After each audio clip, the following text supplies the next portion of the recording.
Thailand trip के अंदर हो जाता है मेरे साथ ये पंगा। तो होता क्या है कि 7-Eleven से एक चीज खरीदता हूँ माउथ फ्रेशनर टाइप।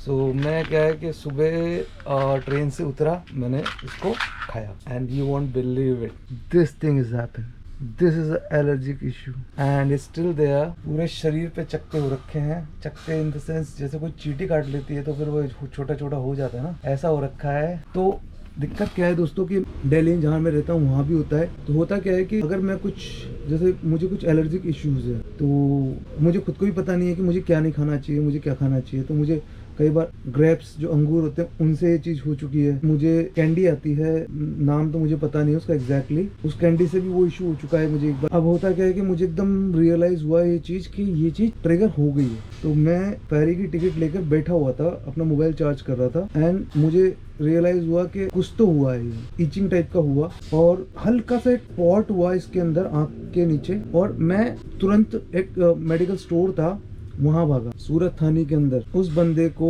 इंग्लिश आती थी, वरना आज तो भाई साहब ये ट्रिप यहीं एंड हो चुका होता है। क्योंकि ये मेरे जो एलर्जी के इश्यूज है जब होता है तो बहुत खतरनाक तरीके से होता है। इवन कई बार ब्रीथिंग इश्यूज होने लग जाते हैं मुझे। तो बस ये बात बतानी थी मुझे आप लोगों को। ये भसड़ हुई है ट्रिप के बीच में। मैंने यहाँ पर कोई मेडिकल इंश्योरेंस नहीं लिया है, ट्रैवल मेडिकल इंश्योरेंस। मेरा GoPro भी स्विच ऑफ हो गया था। तो मेडिकल इंश्योरेंस के बारे में बात कर रहा था कि होना क्यों जरूरी है। तो थाईलैंड में जो हॉस्पिटल हो गया, प्राइवेट हो गया, तो यहाँ पर वो अपने इंडिया की तरह नहीं है कि थोड़ा बहुत पैसों के अंदर काम हो जाए। अभी मैंने चेक किया तो मेडिकल ट्रीटमेंट बहुत एक्सपेंसिव। तो बस यही कहना था कि जब भी यहाँ पर भी ट्रैवल करो, इवन इंडिया के अंदर कहीं ट्रैवल करो तो भाई मेडिकल इंश्योरेंस। सिट्राजिन का जो एक पैकेट अपने यहाँ पर 20-30 रुपये कॉस्ट करता होगा, वो मुझे यहाँ पर कॉस्ट करा है अराउंड 300 रुपये समथिंग। तो this is my suggestion to you, लो मेडिकल इंश्योरेंस जरूर लो। मैं भी अब ध्यान रखूँगा, जैसे ही मैं अपनी डेस्टिनेशन पे पहुंचता हूँ तो मैं वहाँ सबसे पहले ये फिगर आउट कराऊंगा कि मेरे को इंश्योरेंस किस तरीके से लेना चाहिए। अभी 11 बजे का हमारा डिपार्चर है यहाँ से और होपफुली सब ठीक हो। अभी थोड़ा सा इम्प्रूवमेंट है इसके अंदर।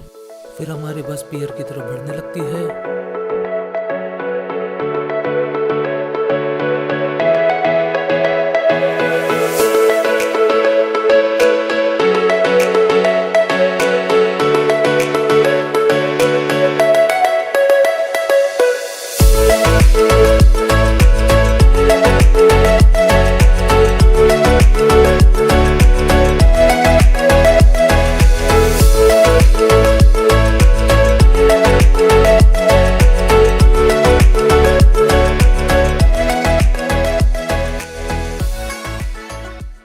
और फिर लगभग 2 घंटे की जर्नी के बाद हम पहुंचते हैं पियर पर, जहां का नज़ारा कुछ ऐसा होता है।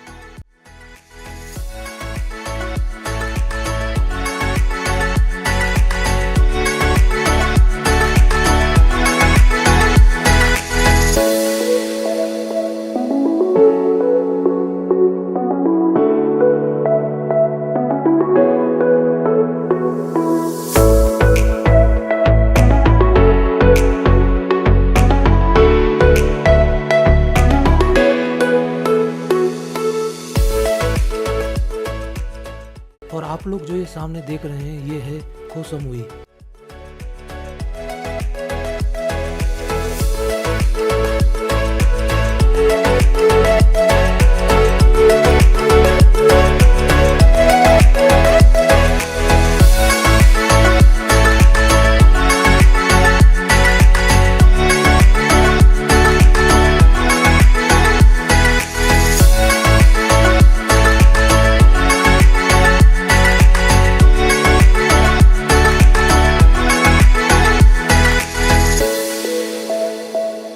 फिर फेरी में 4 घंटे बिताकर हम पहुंच जाते हैं अपनी डेस्टिनेशन पे।